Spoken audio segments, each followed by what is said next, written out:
Being a Quaker in institutional public ministry in 2024 looks like this.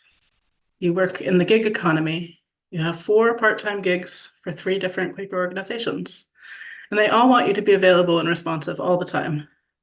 You lose track of the number of times you start an email with, "I apologize for the delay in getting back to you." Being a Quaker in public ministry with 2 kids under 5 in 2024 looks like this. You juggle 3 different schools and daycares, each with different hours. You spend more than $3,000 a month and get coverage until 3:45, 3 days a week. This is the reality of post-pandemic childcare costs. You make less per hour than you spend on childcare per hour. Your family is going into debt. Your definition of a released friend shifts to someone whose work covers the expenses incurred so that they can carry out the ministry. Being a Quaker in public ministry within a Quaker institution in 2024 looks like this. You are the only Quaker in your department, a department whose mission is Quaker education. You watch the other Quakers in your department, in other departments, leave one by one, burned out by an organization that hasn't been on stable financial ground since 2003. You sit in meetings where your non-Quaker colleagues ask again and again, "Who is our audience?" Desperately wanting the answer not to be Quakers. Too old, too white, too racist, they say. You get it. You often wish God had given you to a group of people who had their shit a little bit more together.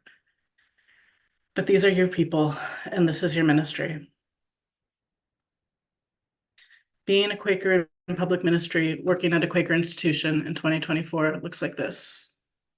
You have to constantly discern what is your ministry and what is not. You have grant writing experience and communications experience and nonprofit management experience. The institution would love to use those gifts, but you left those jobs because God wanted you to carry this ministry. You have to say no a lot, and you have to live with the mismanagement that affects your ministry. Mismanagement you could have fixed if you'd been so led. Being a millennial Quaker in public ministry in 2024 looks like this. You spend almost half your income on childcare, a third on your mortgage, and a quarter on the healthcare that supports your disabled child's 9 to 10 therapy appointments per week and one-to-one support in the classroom. You live on the rest and predictably go into debt. Older people in your meeting talk about living simply with their Priuses and expensive homes that they bought for a pittance 30 years ago. And you begin to wonder if you should have become an anarcho-communist instead of a friend. Being a Quaker in public ministry with 2 kids under 5 in 2024 looks like this. You are cleaning up the garden during a rare break when the kids are both napping. You trip over a tree root and break your ankle. And the house of cards that has been the 4 gigs and the 3 childcare facilities and the 9 to 10 therapy appointments per week for your disabled child comes crashing down. You are lucky to have a functional meeting that is supportive and friends willing to help. Someone on Care and Counsel asks about finances, and you begin to cry. They arrange a meal train and help out with childcare costs for the month. They gently scold you for living outside your means and send you to financial counseling. You gratefully accept the support, though you know that you won't be able to live within your means until your children no longer need daycare or until you leave your public ministry. Being a Quaker in public ministry in 2024 looks like this. You ask God again and again whether this crushing stress is a sign that you can lay down the ministry. You wonder if the problem is one of faithfulness.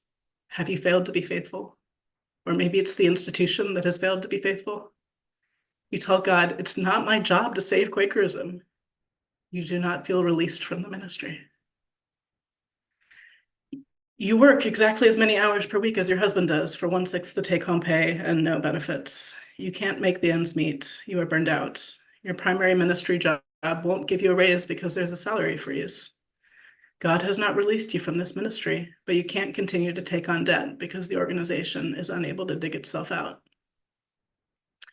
Part of the job used to be contracted out, and you tell the organization you will be stepping back from that part so that you can take on a more lucrative, non-Quaker, non-ministry gig.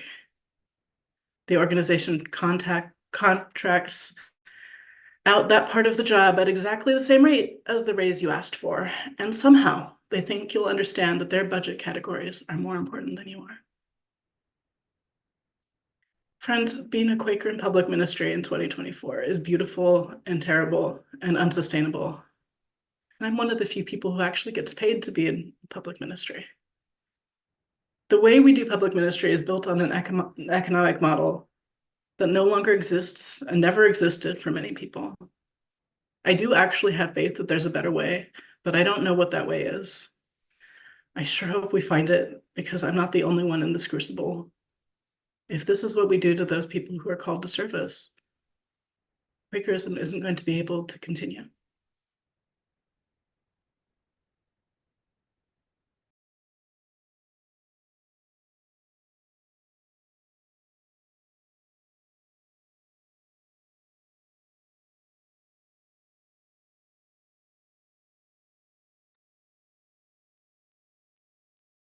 Thank you, Janaki, for speaking that truth.